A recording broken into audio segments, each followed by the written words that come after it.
ጤናና ፍቅር ይስጥልኝ ውድ አድማጭ ተመልካቾች እንደምን አረፈዳችሁ። የታህሳስ 27 የሰዓቱን አበይትና ሰበር ዜናዎች ዳግም ይዤ ቀርቤያለሁ። በቅድሚያም አርዕስተ ዜናዎቹን በማስቀደም ጀምራለሁ። የፋኖ ኃይሎች በወሎ በወሰዱት መብረቃዊ ጥቃት ያገዛዙ ከፍተኛ ቁጥር ያለው ወታደር ተደመሰሰ። ያገዛዙ የኮንክሪት ምሽግ በፋኖች ሲደረመስ ሁለት ፓትሮል ወታደር ተጭኖ ሲንቀሳቀስ በፋኖ ከነ ፓትሮሉም መብረቃዊ ጥቃት ደርሶበታል። በዝርዝር እንቃኘዋለን። በሸዋ ከባድ ውጊያ ሲደረግ አብይ አህመድን እንዲጠብቁ በውጭ ሀገር ሰልጥነው የመጡት የሪፐብሊካን ጋርድ ወታደሮች በሸዋ ምድር የሬሳ ክምር ሆነዋል። አንድ ኦራል አይሱዚ፣ አንድ አምቡላንስ፣ አንድ ኤፌሰር ሬሳ ሙሉም ጭነው የወጡበት ጦርነት በሸዋ ተደርጓል። በዝርዝር ይዳሰሳል። ወዲህ ደግሞ እነ አብይ አህመድ የኦሮሞ ህዝብን ክተት መጥራታቸው ተሰምቷል። ስልጣን ልትነጠቅ ነው፣ ፋኖና ህወሓት አዲስ አበባ እየመጡ ነው፣ ልጆችህን ስጠን የሚል ቅስቀሳ ተጀምሯል። የፋኖ ኃይሎች ስልጣንን ከኦሮሞ እጅ ሊቀሙ ነው በሚል የተጀመረውን የሽመልስ ዘመቻም እንመለከተዋለን። ወዲህ ደግሞ በወለጋ አማሮች በግፍ መገደላቸው ሲቀጥል ያገዛዙ ፓስተር እዩ ጩፋም አማራ ጠላት ነው ሲል ተናገረም። ወለጋ ተገደሉ የሚባለው ውሸት ነው፣ ወለጋ ሰላም ነው ሲልም በአማራ ህዝብ ሞት ላይ ተሳልቋል። በዝርዝር እንቃኘዋለን። ሰላም ጤና ይስጥልኝ አድማጭ ተመልካቾች እንደምን ቆያችሁ? ከላይ በአርዕስተ ዜና ያደመጣችሁትን መረጃዎች ወደ እናንተ ላደርስ እዚህ ተገኝቻለሁ። የህዝባዊ ትግሉን የምትደግፉ እንዲሁም ሀገር ወዳድ የሆናችሁ አድማጭ ተመልካቾች ቪዲዮን ላይክ፣ ቻናሉን ሰብስክራይብ በማድረግ የዶል ምልክቱን ታበሩ ዘንድ እንጠይቃለን። እንዲሁም በኮሜንት ድል ለህዝብ ልጆች ድል ለጀግኖቹም እያላችሁ ለህዝቡ ሲሉ ጫካ የገቡትን ታጋዮች ታበረታቱ ዘንድ እየጠየቅናችሁ በቀጥታ ወደ መረጃዎች ያለፍኩኝ። እስከ ፍጻሜው ድረስ አብራችሁን ቆዩ። ቀዳሚ ወዳደረኩት ዘገባ አልፋለሁ። ከቀድሞቹ የከፋው አምባገነንነትና የሀገር መፍረስ አደጋ የአብይ አህመድ የጥፋት ጉዞ ቀዳሚ በማድረግ ትኩረታችንን ያደረግነው በ4 ኪሎ ቤተ መንግስት ስለተሰየመውና ኢትዮጵያን ወደማትወጣው አዘቅት ውስጥ እየከተታት ስላለው ሰው ነው።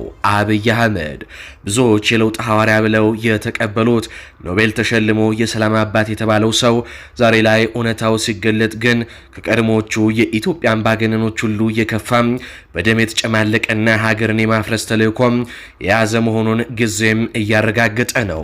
ከአምባገነኖች ሁሉ የከፋው ብቸኛው ሰው ኢትዮጵያ ብዙ አምባገነኖችን አይታለች። ኮሎኔል መንግስቱ ኃይለማርያም በቀይ ሽብር ይታወሳሉ። መለስ ዜናዊ በብሔር ፖለቲካና አፈና ይወቀሳሉ። ነገር ግን የአብይ አህመድ አምባገነንነት ከነዚህ ሁሉ የተለየና እጅግ አደገኛ ነው። ቀድሞ የነበሩ መሪዎች ቢያንስ የሚመሩት ድርጅት የሚወክሉት ርዕዮተ ዓለም ወይንም የሚሰሩበት ስርዓት ነበራቸው። የአብይ አህመድ አገዛዝ ግን እኔ ብቻ ንጉስ፣ እኔ ብቻ አዋቂ በሚል ናርሲዝም የተሞላ ነው። ህግ የለም ስርዓት የለም ያለው የ4 ኪሎ ሰውዬም ስሜት ብቻም ይመራዋል። ሀገሪቷን እንደ ግል ርስቱ በመቁጠር ተቋማትን አፍርሶ ተቋማቶችን፣ ጋዜጠኞችን በማሰር የፈጠረው የአምባገነንነት ካባ ሀገሪቱን ወደ ፍጹም የአንድ ሰው አገዛዝ አውቶክራሲም ቀይሯታል። ጦርነትን እንደ ንግድና የዘር ማጥፋት ወንጀል የሚጠቀም መሪን ያላት ኢትዮጵያ የዚህ ሰው የስልጣን ዘመን በደም የተጻፈ ነው። በትግራይ ህዝብ ላይ የታወጀው ጦርነት በዓለም አቀፍ ደረጃ ጄኖሳይድ ተብሎ ሊጠራ የሚችል እልቂት ተፈጽሞም አልፏል። በረሃብ መቀጣት፣ መደፈርና የንጹሃን ጭፍጨፋ እንደ ጦርነት ስልት ተጠቅሞ አብይ አህመድ የጭካኔውን ጥግም አሳይቷል። ይህ አልበቃ ብሎት ዛሬ ደግሞ ፊቱን ወደ አማራ ክልል አዙሯል። ፋኖን እናጠፋለን በሚል ሽፋን የድሮን ጥቃት በንጹሃን ገበሬዎች፣ ህጻናትና እናቶች ላይ እያዘነበ ይገኛል። የዘር ማጽዳት ወንጀልም በአማራ ክልል እየተፈጸመ ነው። የአብይ አህመድ ስልጣን የሚጸናው በህዝብ ደም ላይ ነው። አንዱን ህዝብ ከሌላው ጋር በማጋጨት የጦርነት እሳት በመለኮስ የስልጣን እድሜውን ለማራዘም እየሰራ ነው። እሱና ቤተሰቡ በቤተ መንግስት እየተንደላቀቁ፣ የደሃው ልጅ ግን በየጦር ሜዳው እየረገፈ ነው። ይህ ሰው የጦርነት ነጋዴ እንጂ የሰላም መሪ ያለመሆኑን በተግባርም አሳይቷል። አብይ አህመድ የኢኮኖሚያዊ ድቀት ያስከተለ የቅንጦት ፕሮጀክቶችን በመገንባት የሀገሪቷን ኢኮኖሚ መቀመቅ የከተተም ሰው ነው። ህዝቡ የሚበላው የሚጠጣው አጥቶም በረሃብ በሚለበለብበት ሀገር አብይ አህመድ በቢሊዮን የሚቆጠር ዶላር እያፈሰ እያፈሰሰ የኮሪደር ልማትና ቤተ መንግስት ይገነባል። ይህ በኢኮኖሚ ሳይንስ የሀብት ብክነት ብቻ ሳይሆን በሞራልም ወንጀል ነው። የዋጋ ንረት፣ የዋጋ ግሽበቱም ሰማይ ነክቷል። የኢትዮጵያ ብር ከአረም ወረቀት በታች ረክሷል። ሀገሪቷ በታሪኳ አይቶ የማታውቀው የውጭ ምንዛሬ እጥረት ውስጥ ገብታለች። የውጭ ባንኮችና አበዳሪዎች ፊታቸውን አዙረዋል። ኢኮኖሚው በሙስናና በዘራፊዎች እጅ ወድቋል። ከሰሞኑን ብቻ በሰማነው ዜና የኢትዮጵያ ብሔራዊ ባንክ 450 ቢሊዮን ብር ከስሯል። መሪው ስለ ስንዴ ኤክስፖርት ሲያወራ ህዝቡ ግን ዳቦ መግዛት አቅቶታል። አብይ አህመድ የሚራክላዊ እድገት አስመዝግበናል ይላል። የኢትዮጵያ ህዝብ ግን በቀን አንዴ መብላት እየቸገረው ነው። ይህ የኢኮኖሚ ፖሊሲ ሳይሆን ሀገርን የማድህየት ሴራ ነው። ብልጽግናዎች ኢትዮጵያን ሲያወድሙ በዚህ ብቻ ያበቁም። የዲፕሎማሲ ኪሳራና የቀጠናው ስጋት መሆናቸውም ቀጥለዋል።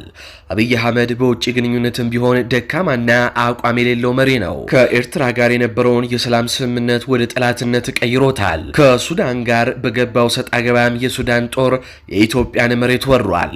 ከሶማሌ ጋር የፈጠረው ውጥረት ቀጠናውን ወደ እሳትነት ቀይሮታል። ጎረቤት ሀገራት ኢትዮጵያን እንደ ስጋት ማየት ጀምረዋል። የኢትዮጵያ ታሪካዊ ክብር ተዋርዶም ሀገሪቱ በዓለም አቀፍ መድረክ ተቀባይነትን አታለች። ዲፕሎማሲው በውሸትና በማታለል የተሞላ በመሆኑ ማንም ሊያምነው የማይችል መሪም ሆኗል።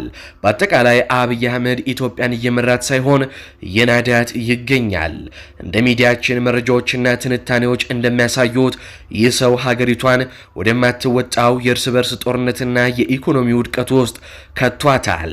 ኢትዮጵያ በአሁኑ ሰዓት በመሪ አልባ ፌልድ ስቴት ሁኔታ ውስጥ ትገኛለች ብንል ማጋነን አይሆንም። ይህ በእንዲህ እንዳለ ደግሞ ሌላ ጦስ ይዞ መጥቷል።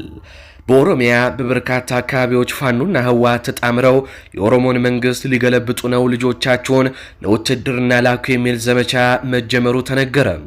በኦሮሚያ የወታደራዊ የክተት ጥሪ በኦሮሞ ባለስልጣናት እየተጠራ መሆኑም ተነግሯል። ቀይ ባህርን እናስመልሳለን በሚል የኢትዮጵያ ህዝብም ይቀሰቀሳል ተብሏል። ፋኖ ኤርትራንና ህወሓትን በክተት ጥሪ ካልሆነም በቀር አንችላቸውም የሚል ድምዳሜ ላይ ደረሱት የብልጽግና ኃይሎች። ለዚህም የኦሮሞ ህዝብን በነቂስ ወጥቶም ወደ ጦርነት እንዲገባም ግዴታው ነው የሚል ድምዳሜ ላይ ደርሰዋል። ካለፈው ሳምንት ጀምሮ በኦሮሚያ ክልል ባለስልጣናት ቅስቀሳውን እንደጀመሩ የተነገረ ሲሆን ቀኑ ባይገለጽም አብይና ሽመልስ በመላው ኦሮሚያ እየዞሩ ቅስቀሳ እንደሚያደርጉም ተነግሯል። በትጥቅ ትግልና በፖለቲካ ትግል ውስጥ ያሉ የኦሮሞ ኃይሎችም ኦሮሞን እናድን፣ አዲስ አበባንና ስልጣናችንን በፋኖና ህወሓት ልንነጠቅ ነው በሚል በአብይ አህመድ ጥሪ ለድርድር ሊቀመጡ መሆናቸውም ተነግሯል። የኦሮሞ ሹማምንት እንደሚሉት ፋኖና ህወሓት ተቀናጅተው ወደ አዲስ አበባ ሊመጡ ነው። ኦሮሞ ህዝብም ስልጣንህን ልትነጠቅ ነው፣ ልጆችህን ስጠንና ይህንን የሰሜን ጦር እንመልሰው እያሉም እየቀሰቀሱት ነው። በኦሮሚያ ክልል በተለያዩ ዞኖች የወረዱት የብልጽግና ካድሬዎች ለህዝቡ እየነገሩት ያለው ትርክት አንድና አንድ ነው። እሱም የሰሜን ኃይሎች ፋኖና ህወሓት እንዲሁም የሻቢያ መንግስት ተጣምረው አዲስ አበባን በመቆጣጠር የኦሮሞ መንግስት ሊገለብጡ ነው የሚል ነው። መንግስት በሰሜኑ የሀገሪቷ ክፍል የከፈተውን ጦርነት አልሳካ ሲለውና የፋኖ ግስጋሴን መክታት ሲሳነው የኦሮሞን ህዝብ ስሜት በመኮርኮር የራሱን ስልጣን ለማዳን እየጣረ መሆኑንም ታዛቢዎች ይናገራሉ። ይህ ስልት ቀድሞ በአማራና በትግራይ ህዝብ ላይ እንደተሞከረው ሁሉ አሁን ደግሞ በኦሮሞ ህዝብ ላይ የህልውና አደጋ አለብህ የሚል ፕሮፓጋንዳ በመርጨት ልጆቹን ለጦርነት እንዲማግድ ግፊትም እየተደረገበት ይገኛል። ልጆቻችሁን ካልሰጣችሁን ስልጣኑ ይሄዳል ሲሉም የኦሮሞን ህዝብም ያስፈራሩታል። መረጃዎች እንደሚያመላክቱት በቀጣይ ቀናት ጠቅላይ ሚኒስትር አብይ አህመድና አቶ ሽመልስ አብዲሳ በተለያዩ የኦሮሞ ከተሞች በመዘዋወር ይህንን ቅስቀሳ ለማድረግ አቅደዋል። ዓላማው ግልጽ ነው። መከላከያ ሰራዊቱ በጦርነት በመዳከሙና በሞራል በመውደቁ ክፍተቱን ለመሙላት የኦሮሞ ወጣትን በብዛት ወደ ጦር ግንባር መላክ ነው። ነገሩ ግን እንደታሰበው አልሆነም።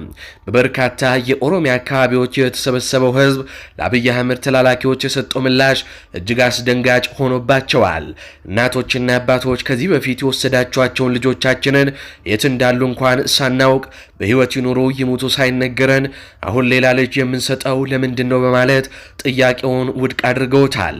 ህዝቡ የአብይ አህመድ ስልጣን የኦሮሞ ህዝብ ስልጣን እንዳልሆነና ልጆቹ የሚሞቱት ለግለሰብ ስልጣን ማራዘሚያ ብቻ እንደሆነ በግልጽ የተረዳም ይመስላል። በሌላ በኩል ደግሞ የኦሮሞ ተቃዋሚዎችን የማለስለስ ሴራና የቀይ ባህር አጀንዳ ይህ አጣብቂኝ ውስጥ የገባው መንግስት በትጥቅና በፖለቲካ ትግል ውስጥ ያሉ የኦሮሞ ኃይሎች እንደ ኦኤልና ሌሎችንም ለማሰባሰብ አዲስ ስልት ቀይሷል። ልዩነታችንን ወደ ጎን ትተን የኦሮሞ ስልጣንን ከሰሜን ወራሪዎች እናድን በሚል የውሸት ትርክት እነዚህን ኃይሎች ወደ ድርድርና ጥምረት ለመሳብ እየተሰራ ነው። ይህም አብይ አህመድ ስልጣኑን ለማቆየት ሲል የትኛውንም ካርድ ከመምዘዝ ወደ ኋላ እንደማይል ያሳያል። በተጓዳኝ የኢትዮጵያው ሰፊ ህዝብ ቀልብ ለመሳብ ቀይ ባህርን በኃይል እናስመልሳለን የሚል አጀንዳም እየተቀባበሉም ነው። ይህ ከኤርትራ ጋር ጦርነት ውስጥ ለመግባት የሚደረግ ዝግጅት አካል ሲሆን የውስጥ ችግሩን ወደ ውጭ ጦርነት በመቀየር የአገዛዙን ዕድሜ ለማራዘም እየታቀደ እንደሆነ ተንታኞች ያስረዳሉ። እነዚህ ክስተቶች የሚያሳዩት ግን አንድ ሀቅ አለ። አብይ አህመድ በኢኮኖሚ ውድቀት፣ በዲፕሎማሲያዊ መገለልና በውስጥ ጦርነት ተበታትነው መጨረሻቸው እንደቀረበ የተረዱ መሪ ናቸው። ህዝቡ በኑሮ ውድነት እየተለበለበ ሀገሪቷ የውጭ ዕዳ መክፈል አቅቷታል። በአማራና ትግራይ በተፈጸሙ ጄኖሳይድና የድሮን ጥቃት አሁን ወደ ኦሮሚያ ወጣቶች የግዳጅ ጦርነት ሊቀየር ጫፍ ላይ ደርሷል። ከሶማሊያ ከኤርትራና ከሱዳን ጋር ጦርነት በመለኮስ ቀጠናውን ያተራመሰ ደካማ መሪ አሁን ከጎረቤት ጋር ተጣልቶ የገዛ ህዝቡን ደም መገበር ይፈልጋል። በአጠቃላይ የኦሮሞ መንግስት አዱን የሚለው የብልጽግና ጩኸት የኦሮሞን ህዝብ ለመጥቀም ሳይሆን እየተንገዳገደ ያለውን የአብይ አህመድ ዙፋን ለመደገፍ የሚደረግ የመጨረሻ ሙከራ ነው። ፋኖና ህወሓት ተባበሩም አልተባበሩም የዚህ አገዛዝ መሰረት ያናወጠው በራሱ የፈጠረው የፖለቲካና የኢኮኖሚ ቀውስ ነው። የኦሮሞ ህዝብም ሆነ የተቀረው የኢትዮጵያ ህዝብ ለዚህ አምባገነን ስልጣን ሲባል የሚገብረው ተጨማሪ ህይወት እንደሌለም በግልጽ እያሳየ ነው። በቀጥታ ወደ ሌሎች ዘገባዎች አልፋሉ። በኦሮሚያ ክልል ምስራቅ ወለጋ ዞን ጊዲ አያና ወረዳ በኦሮሚያ ልዩ ኃይል ተፈጽሟል በተባለ ጥቃት 19 ሰዎች ሲገደሉ በመቶዎች የሚቆጠሩ ቤቶች ደግሞ መቃጠላቸውንና መዘረፋቸውን ቢቢሲ አረጋገጠ። በወረዳው የአማራ ተወላጆች ይኖሩበታል በተባለው ጠጋ ጂጋም ሻሾበር አነስተኛ ከተማ በታህሳስ 14 2018 ዓ.ም አንድ መነኩሴን ጨምሮ በርካታ ሰላማዊ ሰዎች በስለትና በጥይት በአሰቃቂ ሁኔታ ተደብድበው መገደላቸውን ቢቢሲ ያነጋግራቸው 5 የዓይን እማኞችና የሟች ቤተሰቦች አስታውቀዋል። ከጥቃቱ 2 ቀናት አስቀድመው በአካባቢው ለወራት የቆየው የመከላከያ ሰራዊት ለቆ ሲወጣ የመንግስት የጸጥታ ኃይል የሆነው የኦሮሚያ ልዩ ኃይል ልዩ ኮማንዶ መግባቱን ነዋሪዎች ተናግረዋል። በቃ ቤቶች ወድመዋል፣ ጠቅላላ ወድመዋል ያሉት እማኙ የሁለት ሰዎችን አስክሬን ማየታቸውንም ገልጸዋል። የደረሱ ነፍሰ ጡር በመሆናቸው የተኩስ ልውውጥ ሲደረግ ቤታቸው እንደነበሩ የተናገሩት አንድ የዓይን እማኝ ከሟቾች ውስጥ የ5 ልጆች አባት የሆኑት ባለቤታቸው እንደሚገኙበትም ተናግረዋል። 3 አረንጓዴ ቡራቡሬም የደንብ ልብስ የለበሱ የኦሮሚያ ልዩ ኃይል አባላትና አንድ ሚሊሻ ቤታቸው መጥተው የጉልበት ሰራተኛ የነበሩትን ባለቤታቸውን አይናቸው እያየም በአሰቃቂ ሁኔታ እንደገደሉባቸው ለቢቢሲ ተናግረዋል። እንደ ድንጋይ ሆንኩኝ፣ ልጆቼ እየተንጫጩም ላዩ ላይ ሲወድቁ አምጣው መሳሪያውን መታቸዋለሁ ሲል እኔ በጥርሴም መሰለኝ የነከስኳቸው 3ቱንም ልጆች አነሳኋቸው፣ ተደፍቼ እኔን ግደሉኝ ብዬ ለመንኳቸው ሲሉም ስለ ድርጊቱም ተናግረዋል። ባለቤታቸው ቤታቸው በር ላይ በተገደለበት ስፍራ ከተቀበሩ ከ5 ቀናት በኋላ ስላሴ በተባለ ቤተ ክርስቲያን ዳግም መቀበራቸውን ለቢቢሲም ተናግረዋል። ቢቢሲ ያነጋግራቸው የዓይን እማኞችና የሟች ቤተሰቦች ጥቃቱ የተፈጸመው የተኩስ ልውውጡ ጋብ ሲል ቤታቸው ውስጥ ቤተ ክርስቲያን ውስጥና ወደ ቤታቸው እየተመለሱ በነበሩ ንጹሐን ሰዎች ላይ መሆኑንም ገልጸዋል። እማኞቹ አብዛኞቹ ማቾች በስለት ቢላዋ ተጠቅተው መገደላቸውንና አስክሬናቸው በአሰቃቂ ሁኔታ ተቆራርጦና ተጎድቶም መገኘቱንም ተናግረዋል። አንድ የቤተሰባቸው አባል የተኩስ ልውውጥ ጋብ ሲል ቤታቸውን ለማየት ሲመጡ መንገድ ላይ እንደተገደሉባቸው የተናገሩት 2 ሰዎች አካላታቸው የለም ሲሉም አስከሬናቸው ከባድ ጉዳት ደርሶበት ከቀናት በኋላ መገኘቱንም ገልጸዋል። የሞቱትን እንኳን ደርሰን ለመቅበርና አስከሬን ለማንሳት አልቻልንም። እስከ ቅዳሜ ዕለት ድረስ አስከሬናቸው እንዳልሆነ ሆኖ አግኝተነዋል ሲሉም አንድ እማኝም ተናግረዋል። ቢቢሲ ካነጋገራቸው 5 ነዋሪዎችና የሟች ቤተሰቦች ውስጥ 4ቱም በጥቃቱ የተገደሉ ሰላማዊ ሰዎችን ቁጥር 19 ነው ሲሉም አንድ ነዋሪ ደግሞ ቁጥሩ ከዚህም ከፍ ሊል እንደሚችልም ጠቁመዋል። ከዚህ ጋር በተያያዘ እንግዲህ ከዚህ ቀደም በብልጽግና ፓስተሮችና ኡስታዞች በሚል በሰራነው አንድ ሰፊ ዳሰሳ ላይ በርካታ መረጃዎችን አስደግፈን እንዴት የብልጽግና ፓስተሮች አገዛዙን እየጠቀሙት እንዳሉ መዘገባችን ይታወሳል። ከዚህ ጋር በተያያዘ በወለጋ ምንም አይነት ግድያ የለም፣ ወለጋ ሰላም ነው፣ ሆን ተብለው እያስጮሁ ነው የሚል አንድ የብልጽግና እዩ ጩፋ የተባለ ፓስተር በወለጋ ተገኝቶ ምን እንደሚል አድምጠን እንመለስ። እንዲህ ያሉ ፓስተሮች የፍርድ ቀን ሲመጣ በኢትዮጵያ ትክክለኛው መንግስት፣ በኢትዮጵያ ትክክለኛው የፍትህ ስርዓት ሲዘረጋ የእጃቸውን የሚያገኙ ይሆናል። ኦኔ ቁጭት ግን ውስጤ ላይ ስላደረ ነው የመጣሁት። ባየ ገሩ ከሰኮ አቡላ ነገር ከነከነንዱፌ ከሩቅ ሆነን ስንሰማ ጠላትችን የወንጌል ምድር የሆነችውን ወለጋን ፈጎቴኝ ጋፈደገኙ ብየ ወለጋሽ ወንጌል ጀረምቱ ከነ ዲኒ የጦርነት ምድር እንደሆነች ስሟን እያጠፋ ስለሆነ ለፈወራና ጎቻ መቃሼ በለሳዋን ጅሩ መግባት እንደማይቻል ከውስጧ መውጣት እንደማይቻል ስለሚወራ ከሰሰኑን ከሳ በእውነ ከንደንዳምኔ ዋና ሳሙ ገዳዮች ያሉባት ከተማ እንደሆነች ሲያወሩ ስለነበረ መጋላ ሉቡ አጀፍቶን ከሰ ጅራን ጀራሜ ዋና ሳማቱ ነው መግባት እንደሚቻል መውጣት እንደሚቻል ገብቼ ለማሳየት ነው የመጣሁት። ከሰገለኒ ከሳ በእውነ ከንደንዳምኔ ንገሩ ሰገናር ቢዙላ ፊንዱፌ እዚህ ሀገር የሚገልሰው በፍቅር ብቻ ነው የምገለው። ቢያከና ነምኒ ከነማ ጄሱ ጃለሎኒዳ ወለጋ የመጣ ሰው በፍቅር ብቻ ነው የሚሞተው። ነምኒ ለፈ ወለጋ ዱፌ ከነኒዱ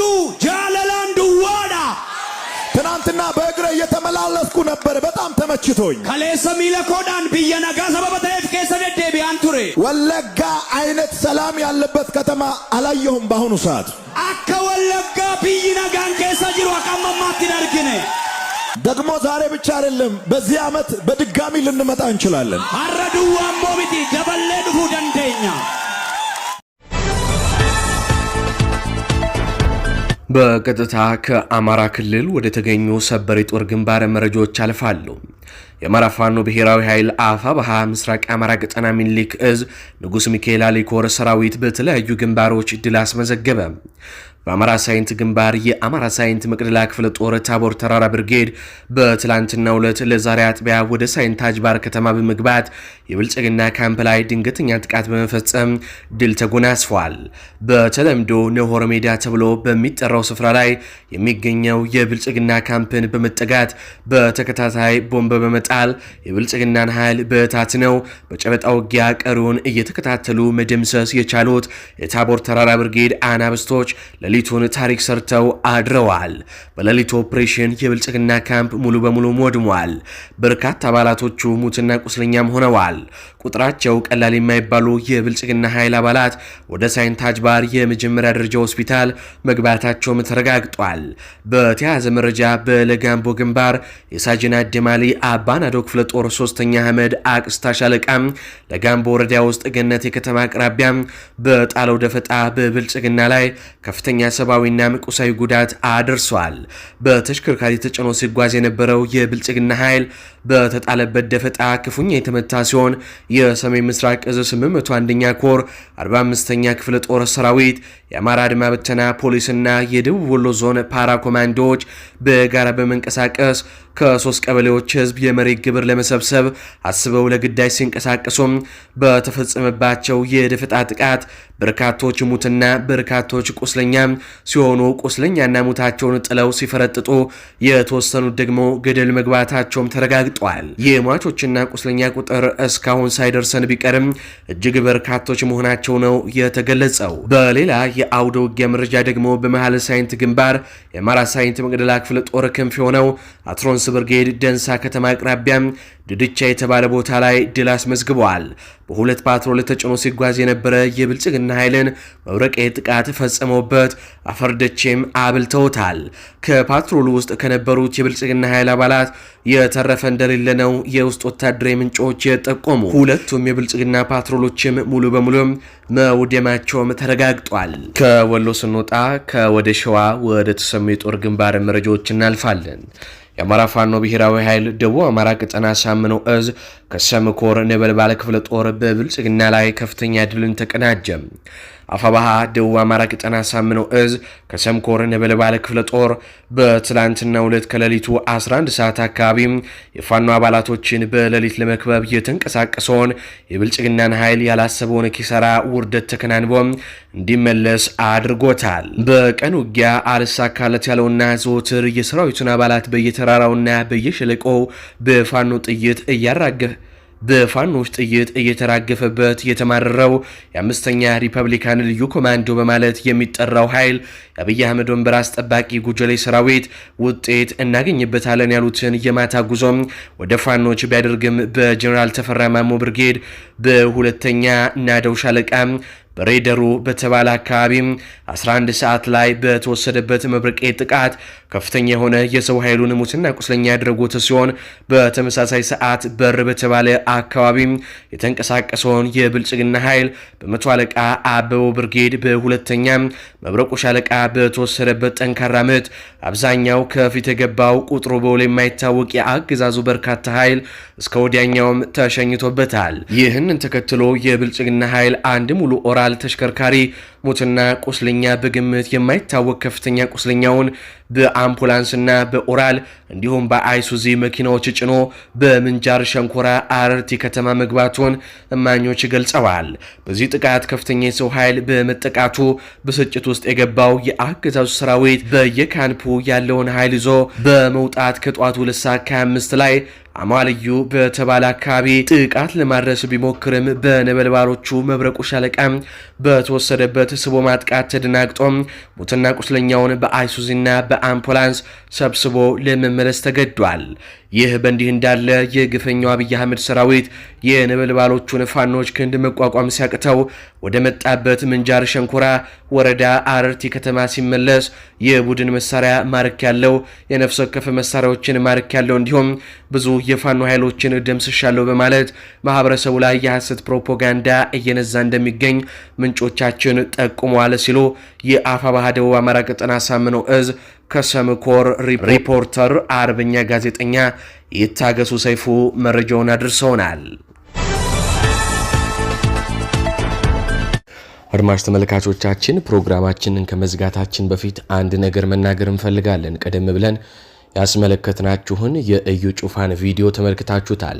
ፓስተር ተብየው ማለት ነው። እንግዲህ ቃል በቃል ይህ ሰው ያለው የአማራን ሕዝብ በጠላትነት በመፈረጅ እንዲሁም ደግሞ የአማራ ሕዝብን እንደ ውሸታን በመቁጠር በወለጋ ምንም አይነት የዘር ማጥፋት እየተፈጸመ እንዳልሆነ፣ ግድያ እንደሌለ፣ የአማራ ሕዝብ እየደረሰበት ያለውን በደልና መከራ ሙሉ ለሙሉ ውሸት እንደሆነ አድርጎ እዛው ቦታ ላይ በመገኘት ለብልጽግና ትልቅ ፕሮፓጋንዳ እየሰራ ያለ ሰው ነው። ከዚህም በተጨማሪ ብዙ በደሎችን በአማራ ህዝብ ላይ የሚደርሱትን ማለት ነው በፕሮቴስታንት ቸርች በመገኘት ብዙ ጊዜም በአማራው ህዝብ ላይ ሲሳለቅ ተመልክተናል።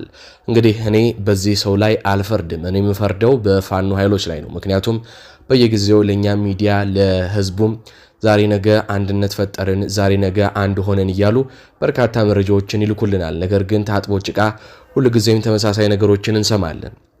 ስለዚህ እንደዚህ አይነት ሰዎች የሚደነፉት፣ እንደዚህ አይነት ሰዎች ከልክ ያለፈ አፋቸውን አማራው ህዝብ ላይ የሚከፍቱት በፋኖ አንድ አለመሆንና አንድ ላይ ታግሎ መጥቶ ስልጣኑን ተቆጣጥሮ እንደዚህ አይነት ሰዎችን አደብ ባለማስገዛት ባለመቻል ነው። ስለዚህ እንደዚህ አይነት ሰዎችን ስትመለከቱ አሁንም ልትወቅሱ የሚገባው የፋኖ ኃይሎች አንድ ባለመሆናቸው እንደመጣ ተደርጎ ሊታይ ይገባል። ከዛ ውጪ ግን የፕሮቴስታንት እምነት ተከታዮች እንደዚህ አይነት ያሉ ፓስተሮችን ልታወግዙ ይገባል። እንዲሁም ደግሞ በሌሎች እምነትም ያሉ ትልቅ የሃይማኖት አባቶች ይህንን ሐሰተኛ ራሱን ፓስተር ብሎ የሚጠራ ነብይ ብሎ የሚጠራ ግለሰብን ሊያወግዙና ገለል ሊያደርጉት ይገባል ተብሎ ይጠበቃል። ነገር ግን ያው በኢትዮጵያ ላይ ያለውን ሁኔታ ስለምናውቀው ያንን አንጠብቅም። ምንወቅሰው ያው የራሳችንን ልጆች ነው። እነሱ አንድ ሆነው እዚህ የሚፈጠረውን ነገር ማስተካከል ሲቻል እነሱ ግን አንድነቱን ዛሬ ነገ እያሉ በማዘግየታቸው ይሄ ሁሉ ተከሰተ ብለን እናስባለን በእኛ በኩል ማለት ነው።